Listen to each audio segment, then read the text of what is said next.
हाय, मेरा नाम है सिमरन और आज आप इस वीडियो में सीखने वाली हूँ सुंदर सा मेकअप लुक जो काफी इजी है और बिगनर्स फ्रेंडली है। साथ में आप देखने वाले हो मेकअप की काफी सारी टिप्स, ट्रिक्स एंड टेक्निक्स भी जो सच में काम भी करती है और आगे आपको मेकअप में हेल्प करेगी। मेकअप की शुरुआत होती है CTM से, क्लेंजिंग, टोनिंग एंड मॉइस्चराइजिंग। अब क्लेंजिंग मैंने कर ली है। सेकंड आती है टोनिंग। अब टोनर के लिए आप कोई भी रोज वाटर, मिस्ट या सेटिंग स्प्रे का यूज कर सकते हो। फेस से थोड़ा सा दूर रख के हम स्प्रे करेंगे और कोई कंजूसी नहीं करनी, अच्छे से लगाना है। उसके बाद इसको थोड़ा सा टाइम देना है ड्राई होने के लिए। CTM का थर्ड स्टेप है मॉइस्चराइजर। अब मॉइस्चराइजर हमेशा अपनी स्किन टाइप के अकॉर्डिंग ही यूज करना चाहिए। वैसे मेरी स्किन थोड़ी ऑयली है लेकिन अभी मौसम थोड़ा सही चल रहा है इसलिए मैं यूज कर रही हूँ एम्ब्रॉयलिस का। नेक्स्ट है प्राइमर। अब अगर आपका मेकअप हट जाता है या फट जाता है तो आपको प्राइमर की जरूरत है। अब प्राइमर आपके पूरे फेस पे क्रीम की तरह नहीं लगता है। आपके फेस पर जहाँ पर भी पोर्स है, टेक्सचर है, मेकअप हट जाता है, बस वहीं पे प्राइमर का यूज करो। टिप नंबर 1, अगर आपको भी मेरी तरह डार्क सर्कल्स है, पिगमेंटेशन है और अगर आपने करेक्शन नहीं करा और डायरेक्ट फाउंडेशन या फिर कंसीलर का यूज किया है ना, तो भाई मेकअप ग्रे पड़ेगा ही। करेक्शन आप दो तरीके से कर सकते हो, एक ऑरेंज करेक्टर के साथ और दूसरा आपके स्किन टोन से 2 शेड डार्क कंसीलर के साथ। मैं यूज करती हूँ डार्क कंसीलर्स का क्योंकि उसके बाद हमारी लेयरिंग थोड़ी कम हो जाती है।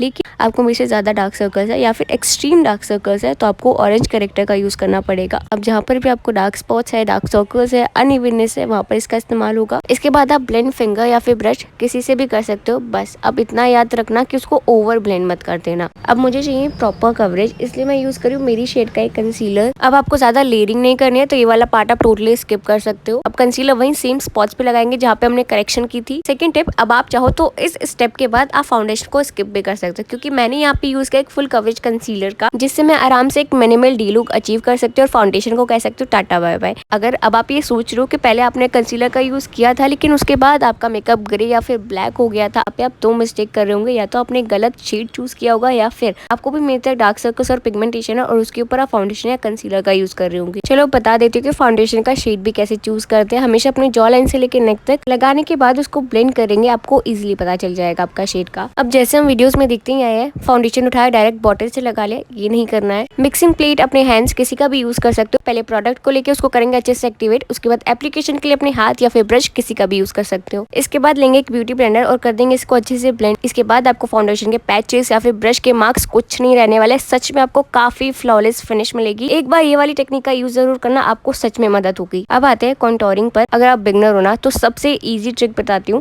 सबसे पहले तो लाइंस ड्रॉ नहीं करनी है। पहले थोड़ा प्रोडक्ट ले लेंगे हाथ में, उसके बाद ब्यूटी ब्लेंडर से पिक करने के बाद आप अपने ईयर से थोड़ा आगे टच करोगे, वहाँ पे आपको एक बोन फील होगी, वहीं से हमें कॉन्टोरिंग स्टार्ट करनी है। अब अगर आपको नहीं पता है कि आपको कहाँ तक कॉन्टोरिंग करना है तो जहाँ आपकी आईब्रो एंड हो रही है बस वहीं तक आपको कॉन्टोर लाना है। बेंडिंग करेंगे हम अपवर्ड। अब आपको नहीं पता है कि फोरहेड पर कितनी कॉन्टोरिंग करनी है तो ये है ट्राई करना। पहले अपनी नोज को मेजर करो, फिर सेम अपने फोरहेड के साथ करना और जितना स्पेस बच जाता है बस वहीं पे कॉन्टोरिंग करनी है। ब्लेंडिंग यहाँ पर भी हम अपवर्ड ही करेंगे और एक्सेस को अपनी हेयर लाइन में मर्ज कर देंगे। इसके बाद यूज करी हूँ मैं क्लिप एंड चीक टिंट, एक काफी प्यारी नेचुरल ग्लो के लिए। अब आप चाहो तो ये वाला पार्ट स्किप कर सकते हो और पाउडर ब्लश लगा सकते हो। इसके बाद हम करेंगे हाईलाइटिंग। अब ये बिल्कुल जरूरी नहीं है कि जितना आप लोगों को वीडियोस में मेकअप लगाते हुए देखते हो आपको उतनी ही क्वांटिटी में लगाना है। आपका काम इतने से चल जाएगा। नहीं यकीन होता ना तो देखो ये कितना ज्यादा प्रोडक्ट है, आपको इतनी की नीड ही नहीं है। आपका काम इतने में चल जाएगा। रिमेंबर, मेकअप में लेस इज मोर। इसके बाद कर लेंगे मेकअप को अच्छे से अपने पाउडर के साथ लॉक और फिर बढ़ते अपने आई मेकअप की तरफ। अब ऑलरेडी काफी ज्ञान दे दिया है इसीलिए मैंने आई मेकअप काफी सिंपल और सटल रखा है लेकिन बहुत खूबसूरत है। लिया एक पीच न्यूड कलर जो पहले अपनी पूरी लिड पर लगा लिया, उसके बाद ट्रांजिशन के लिए थोड़ा सा डार्क कर लिया है। उसके बाद लिया एक शिमर शेड जो यूज करी मैं अपनी पूरी आईलिड पर। उसके बाद लगा लिया एक विंग्ड आईलाइनर और मस्कारा। अब अगर आप एक बिगनर हो और आपको लैशेज लगानी नहीं आती है तो आप लैशेज को बिल्कुल अवॉइड कर सकते हो